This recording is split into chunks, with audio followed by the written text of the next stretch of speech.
and welcome back to my channel. Thank you so much for being here.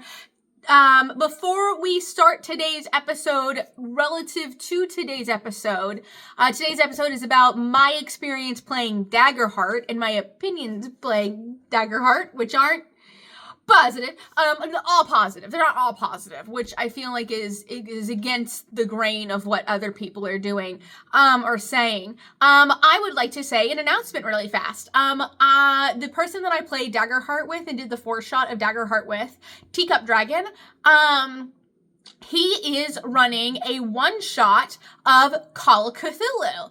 And I am going to be playing in that 1-shot of Call of Cthulhu. I am playing a girl named Opal. I'm playing a girl named Opal, and she is a ballerina. This is because it's set in the 1920s. She is a ballerina who failed at becoming a ballerina, and now she's too old to be a ballerina because she's 22. And so, she is now a flapper and a cigarette girl and smokes cigarettes and drinks moonshine and all that kind of stuff.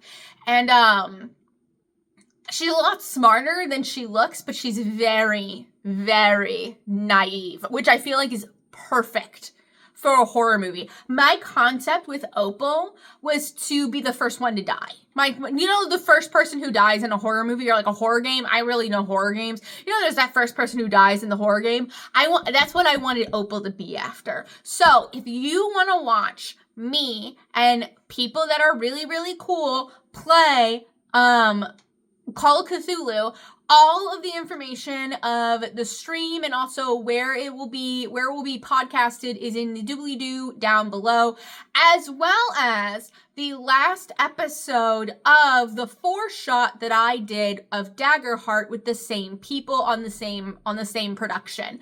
All of that will be in the doobly-doo down below. Speaking of Daggerheart, if you just want a TLDR of Daggerheart, I guess my TLDR of Daggerheart is, it is made by theater kids for theater kids, and if you are not a theater kid, I'd go with Pathfinder or D&D or something else. If you're not a theater kid, it definitely fills a hole in the fantasy TTRPG realm, but it's not what I want out of fantasy. It's not what I prefer in fantasy. So that's a TLDR. If you want to know my intimate thoughts, this is the chit chat video for that. So let's talk about what I did like in Daggerheart. What I really, really liked in Daggerheart was the characters creation. Character creation in Daggerheart is a lot more streamlined and a lot more fun in Daggerheart than it is in D&D. D&D, there's a lot of clunkiness to character creation. And also, there's a lot of like, oh, I need to modify this, or oh, can this be that? Where in Daggerheart, it's just completely written in to the game that there is going to be modifications to your character, and I really enjoy that. I mean, it is a lot more work for the dungeon master, for the game master, but I really, really enjoy that aspect of it. On top of character creation, I cannot overstate how much I love duality dice. I cannot overstate how much I love that. The fact that you have room for a positive negative and a negative positive, along with a positive positive and a negative negative, just automatically baking failing successes and successful failures into the dice rolls. Love that. That's delicious. That is magically nutritious. That is exactly what I want in the kind of mechanics that kind of combine real life and RNG, and also combine role play and mechanics. That is a real good crossroads between the two of them. And I hope that more games have something similar to duality dice instead of just doing straight D20s or straight percentile dice. I know there are some people who do duality dice very similar to this, but I cannot overstate how much I love the duality dice. Also the world. It is a very lore light world, although I do understand that they are right now coming out with settings and lore that you can use. I think there's I forgot what they're called, but they're coming out with different campaign settings for you right now. But the way that it is set up right now really allows you to structure the game around your homebrew. It is homebrew friendly, you know what I mean? There's no like, oh, this monster does this thing, and this monster's in the Underdark, and this monster is evil. It's like, it doesn't matter. None of that shit matters. We're just gonna give you some stat blocks, we're gonna give you some races, we're gonna give you some stuff, and you're just gonna go for it. So my game master had it to where the fantasy races, like the Myconan people, that's what I played. I played a fungus person. I played a fungi, and they were only awakened after this big apocalypse happened. This big boom bomb went off, like an atomic bomb went off, and after that, all of these other people became awakened, and that's how like the plant people came around. That's how the fish people came around. That's how the frog people came around. That's how wolf people came around. That's like how all of that kind of stuff started, and the place. The game of Daggerheart allows that to exist. It allows those kind of crazy like things to happen. It allows everybody to have their own individual idea of what each individual race is. It gives suggestions and stuff, but you can really just throw all that stuff out the window and just take the frog people for what they are and like make them frogs. You know, it's really fascinating to me to see how flexible they were and how it was still successful. Typically, whenever I think of people being flexible in this kind of stuff, they tend to be too lenient. They tend to be too flexible. And it causes a lot of issues with, like, homebrew becoming too wild and too free, and then it just becomes imbalanced, and then you can't actually play the game and, like, all that kind of stuff. And also, it leans into people, like, putting restrictions that shouldn't be there, like restricting certain races so that you can only play one race and like all that kind of stuff. Whereas they have a really, really good balance of allowing people to create their own homebrew and allowing them to be free. But on the flip side, giving them enough structure around each individual piece that it's pretty obvious where this puzzle goes. The way that I think of it is like placing furniture. You know, it's pretty obvious where the couch is supposed to go. It's pretty obvious where the TV is supposed to go because the TV needs the wall mount and needs the outlet and stuff. But everything else is kind of really movable. And so that's kind of where the Daggerheart landed. Daggerheart landed where like, yeah, this makes sense going here because this has to go here because of this, but then the rest of it's just free. But because you have that established bit already, the structure ends up being acceptable no matter what you do to the structure, which is fantastic, and I love that. I actually really I think it's great, and it leans to a lot of freedom. I feel like dungeon mastering Daggerheart would be a lot of fun in this aspect. That said, I do believe that there are a lot of aspects that are not fun to Daggerheart for me personally, just for me. And that is like kind of the ultimate thing of my dislike for Daggerheart, is that it is a personal choice that I dislike Daggerheart. I wouldn't say I dislike Daggerheart. I would say I wouldn't pick Daggerheart. I would not pick Daggerheart over D&D any day. And the main reason why is because, again, super personal. You'll get it. When I play fantasy games, I want to be a hero. I want to be Legolas. I want to be the main character. I want to be the baddie. I want to be the person who takes down the villain and wins. I don't really like need to be like other stuff. I'm super big on being the hero. And in order to be the hero, I have to feel powerful.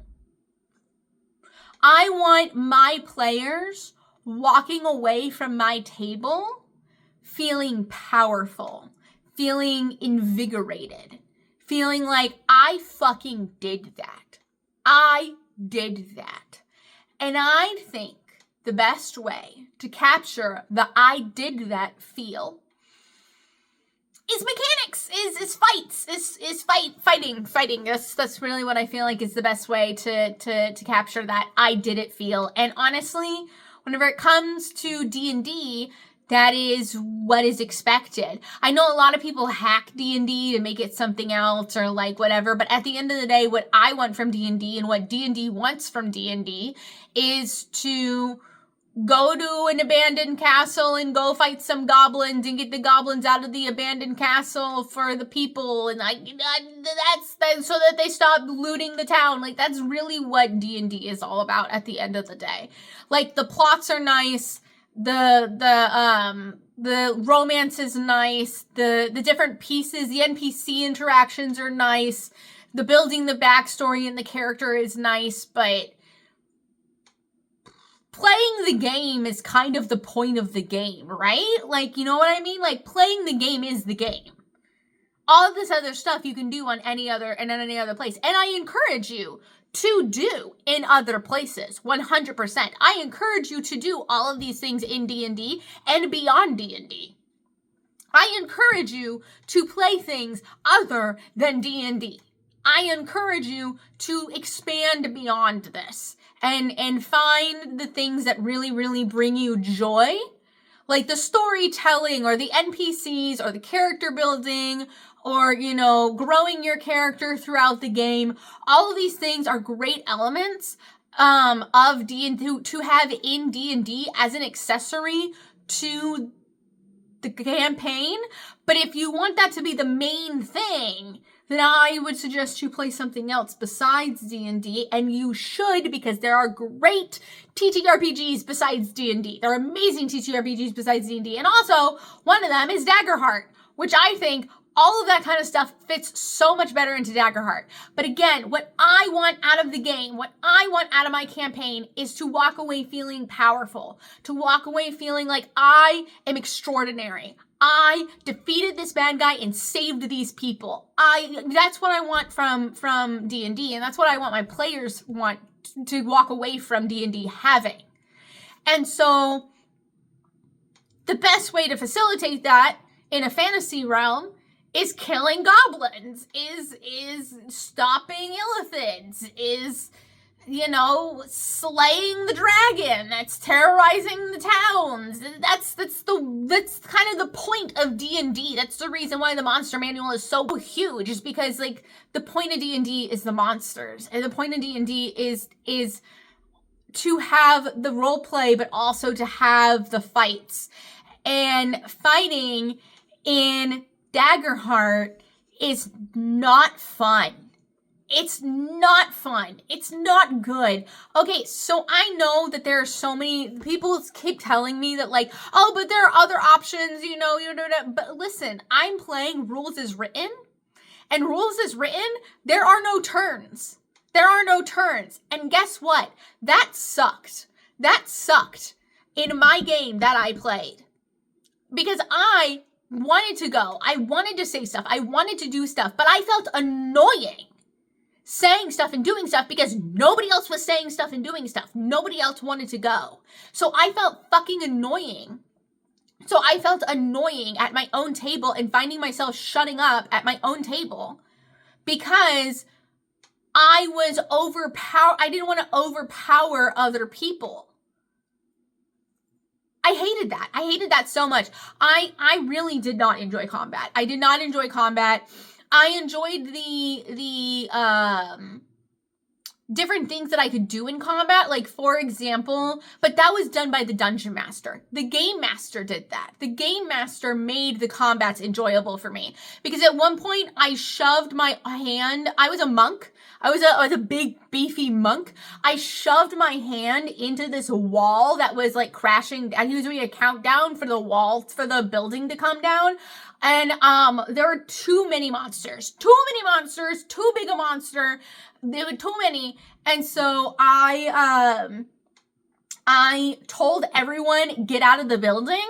And I put my hand on a banister. I punched my hole through a wall, put my hand around a banister that was holding up the wall and collapsed it. I collapsed that banister. And so, not banister, 2x4. The 2x4 that was holding up the wall, the thing that was holding up the wall, I pushed it down. And so, being able to do that kind of stuff was super duper fun, but you can do that in D&D. You can do that in D&D too. Buildings have HP in D&D as well. That's why siege monsters exist. And so, it really, the combat was very, simplistic. Oh, also, it was, I said this after like session 3, I want to say.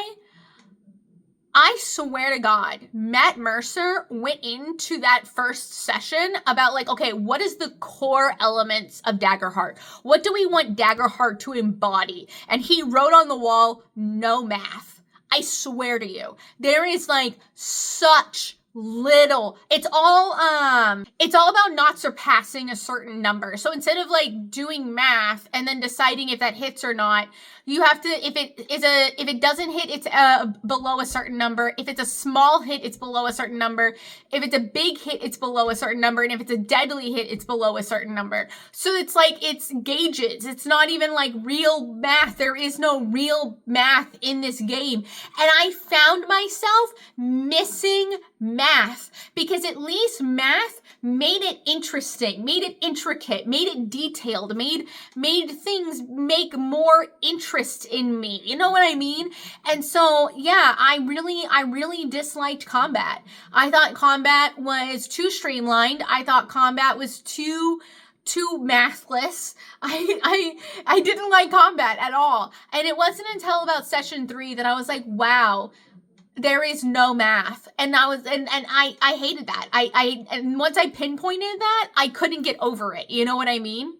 So ultimately, the combat is not fun, in my opinion. And that really, really makes it lackluster for me and makes me not enjoy Daggerheart, especially because, like, I expect things to be like, I don't know, 40% combat, 50% combat. I don't expect it to be like an insane amount of combat, but I do expect there to be like a decent amount of combat. At least every other session, there should be some sort of combat, not force, but like purposely put in. And so it's just, it's not my cup of tea. It's definitely, that combat is not my cup of tea. However, if you are a theater kid, you will love the combat. If you are a theater kid, you will absolutely adore the combat.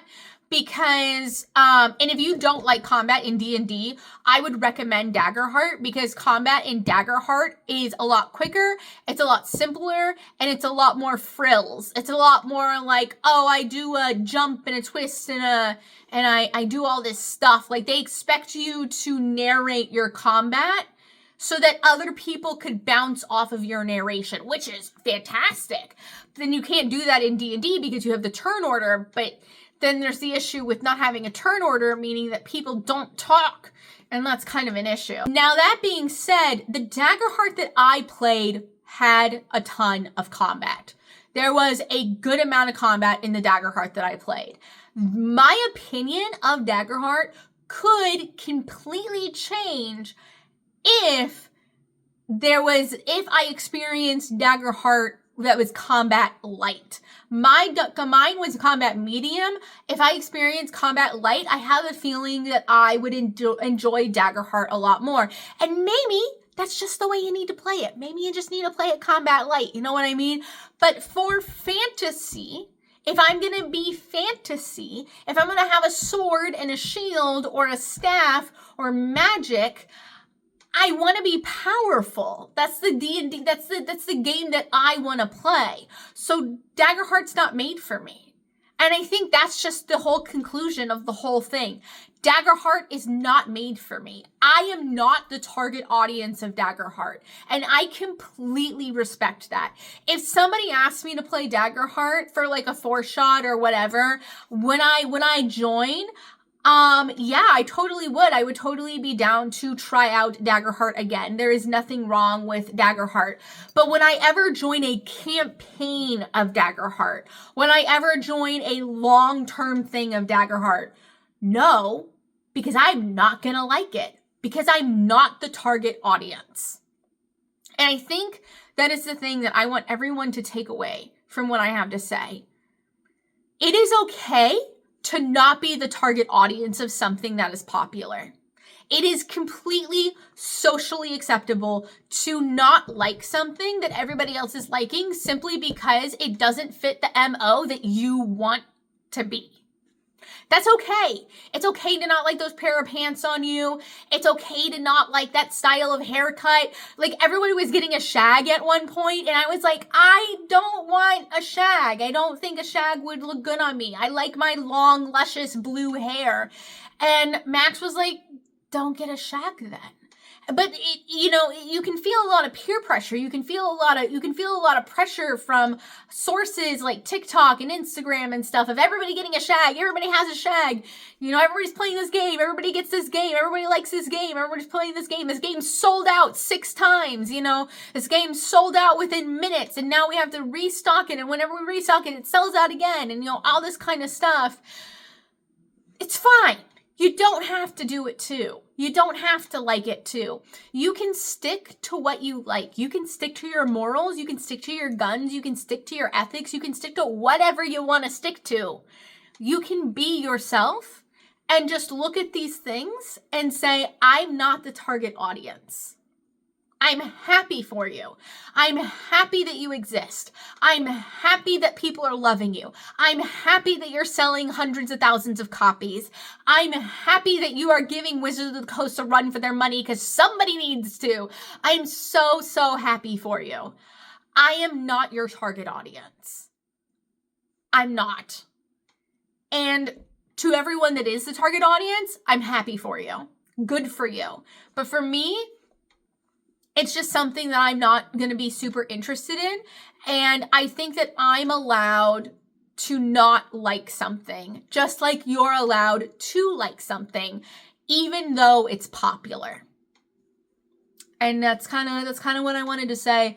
It took me a while to make this video because it took me a while to come to that conclusion because I was honestly so disappointed in myself with how much I disliked Daggerheart. With how unfun I found Daggerheart. I was actually quite disappointed in myself. But, I think everyone succumbs to peer pressure. I think it's human nature to succumb to peer pressure. Like, there's this subconscious thing telling you that it's safer to do the thing that everybody else is doing. I mean, have you guys ever seen that Mythbusters episode where everybody's in the episode, where everyone's in the elevator facing away from the...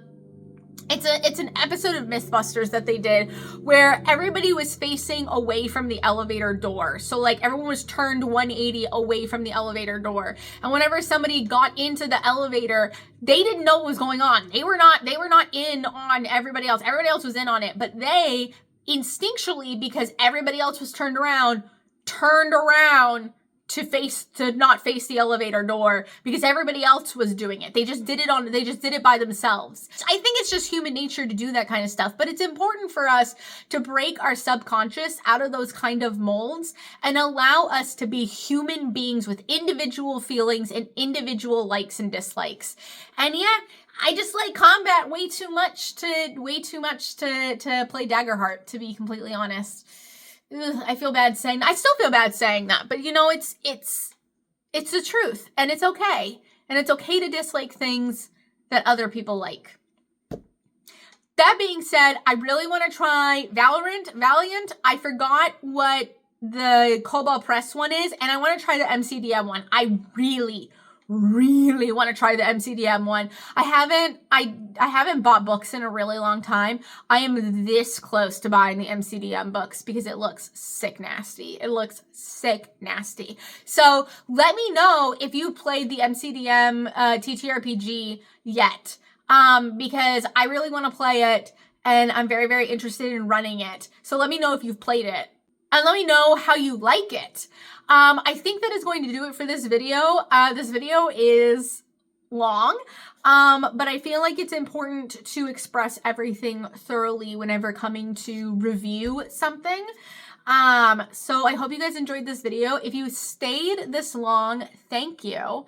By the by, I will probably be doing one of these videos again for Call of Cthulhu. So if you're interested in that, maybe subscribe. Yeah, those are my thoughts and opinions about Daggerheart. I appreciate everyone for being here. I appreciate everyone for coming out. You're amazing and wonderful.